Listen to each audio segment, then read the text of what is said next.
22사단 총기 난사 사건과 관련해서 오늘 국회 국방위원회가 열렸고요. 이 금관진 국방부 장관 겸 청와대 국가안보실장에게 긴급 현안 질의를 했습니다.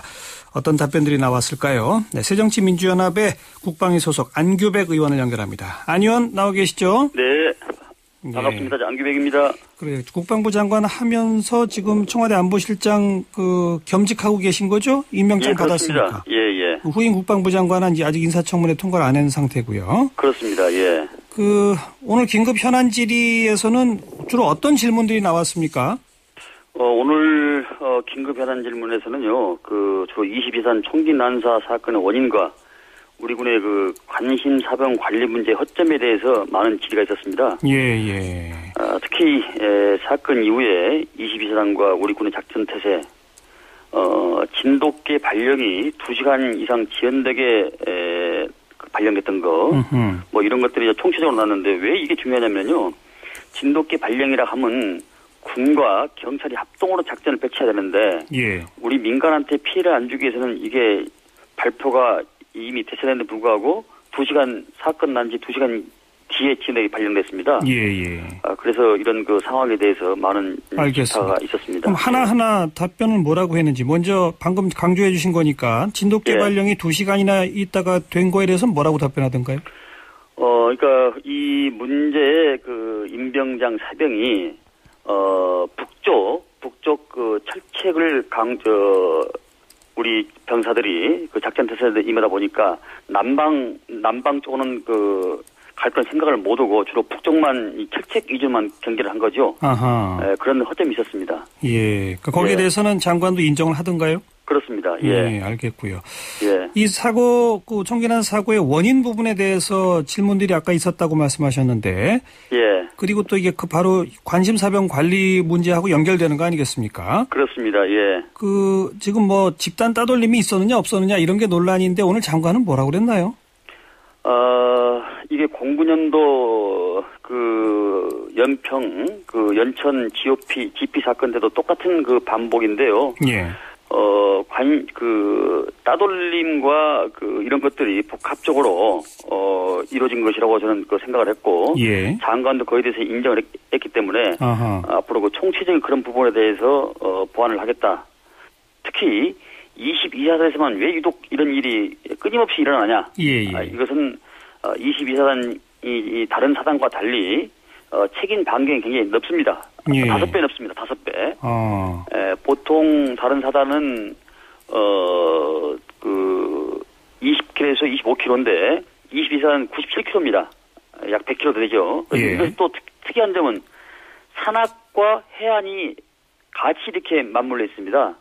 그래서 이런 부분에 대해서 다양한 작전 환경에 대해서 사건 사고가 빈발하기 때문에 병력도 충원을 하고, 예. 그리고 이 지형에 맞게끔 전술을 우리가 다시 짜야 된다. 이렇게 해서 이야기를 많이 나눴습니다. 예. 자, 그럼 구분해서 보죠. 22사단은 너무 이 범위가 넓은 지역을 담당해야 된다. 그 문제에 그렇습니다. 대한 지적이 있었고 거기에 대한 보완하겠다는 답변이 있었다는 말씀이고요. 예. 원인에 관련해서는 집단 따돌림 부분을 장관이 일부 인정했나요? 예, 인정했습니다. 예. 집단 따돌림이라는 현상이 군에 존재한다. 하지만 원인이 그것뿐인지는 조사를 해봐야 한다. 이렇게 발언한 걸로 지금 보도는 나오고 있는데. 장관도 지난번에 9년 전에 장병들의 집단 따돌림 현상이 있는 것을 시인을 했고, 예. 거기에 대한 입체적이고 총체적인 군의 정밀 진단을 통해서 대책을 세우겠다 이렇게 발언을 했습니다. 예. 그리고 지금 이게 2005년 총기 사고, 2011년 해병대 총기 사고, 계속 이어지고 있지 않습니까? 예. 매번 그런 사고 있을 때마다 군은 철저한 대책을 마련한다 했는데 또 재발된 거란 말이에요. 이런 사고 후에 이 보완을 제대로 못한 거에 대한 지적들이 있었을 텐데 거기에 대해서는 뭐란 답변이 나왔습니까? 재발 방지책을 장관이 약속을 했습니다만은 이것이 제가 보기에는 그간 수없이 병행문화 개선과 또 과제 발표 또 차관 주제의 그런 평가 회의를 계속했습니다만 이것이 착근을 못한 이유가 뭐냐? 예. 이것은 바로 우리 사람한테 문제가 있는 것 아니냐? 예컨대 전자제품은 완제품으로 나오지만은 사람은 끊임없이 변화 발전해 나가는 과정인데 예. 그 부대에서 한 명이라도 소통만 있었으면 이런 사회적 병리 현상과 이런 부분들을 다 해소시킬 수 있는 거 아니냐. 예. 그래서 일선의 중령급 대대장들 이분들의 정신적인 강화와 함께 그런 제도적 미비 보완점을 철두철미하게 하고 그리고 예. 관심 병사가 A급에서 B급으로 다시 하향 조정되는 데 대해서 예. 이제 B급에서 A급으로 상향 조정되거나 이런 부분에 대해서는 전문 정신과 상담하고 해가지고 앞으로 그 등급 조정을 하기로 그렇게 했습니다. 예. 예. 그런 그 관심병사 등급 조정이 지금까지는 대대장 이상이면 그냥 권한이 있었는데 그게 아니라 전문가 상담을 꼭 거치도록 하겠다 이런 말씀. 그렇습니다. 그러니까 지금까지는 관심사병 등급은 우리 대대장 권한입니다. 중령급인데, 예, 중령급인데. 그게 아니라 전문가 상담.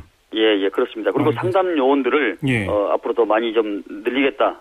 이렇게 지금 이야기가 나왔습니다. 네. 또 오늘 또 보도된 걸 보면은 국방부가 지난해 전군 병사를 상대로 예측조사, 사고에 대한 예측조사 해보니까 2만 명이 위험군, 3만 명이 관심을 요구하는 병사다. 이게 오늘 공개됐거든요. 이거 심각한 거 아닙니까? 저는 이게 우리 꼭 군대만의 문제라고는 보지 않습니다. 이 사회적 병리 현상과 가정 파괴 이런 것들이 계속 군에서 이어지는데요. 예. 이 지금 추론도 상당히 저는 추상적이다. 이렇게 지금 판단을 하고 있습니다.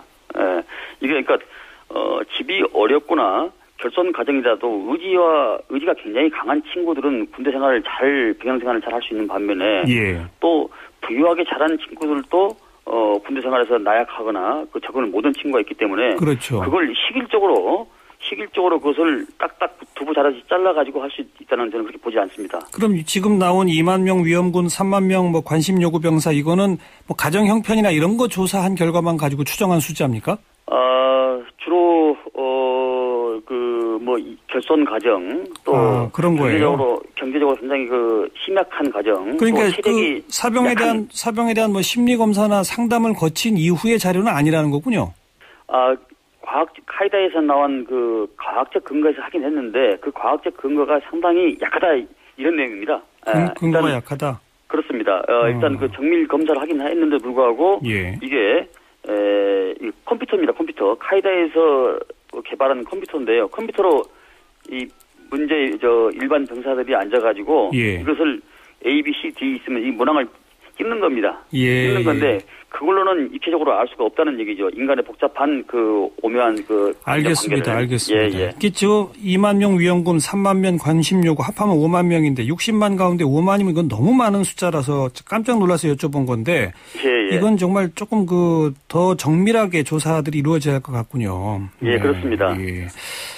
그나저나 임모병장 병원 이송 상황에서 다른 병장이 대역을 하고 이거는 이유가 뭐라고 밝혀졌습니까?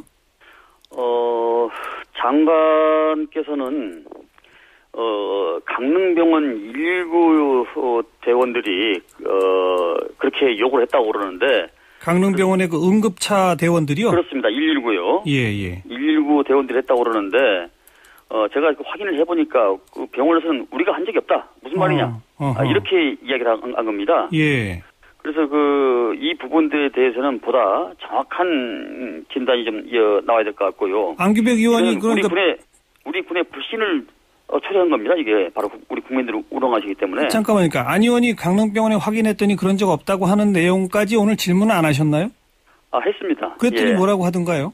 장관은 일관되게 병원 측이 요구해서 했다. 이렇게 얘기를. 병원 응급차 요원들의 요구였다. 119 요원들의 요구했다. 이렇게 심리 안정과 출혈 심화 그건 어불성설이죠. 그 말이 안 되는 말이죠. 네. 이건 사실 확인이 필요한 대목이겠군요. 알겠습니다. 여기까지 말씀드릴게요. 고맙습니다. 감사합니다. 새정치민주연합 국방위 소속 안규백 의원이었습니다.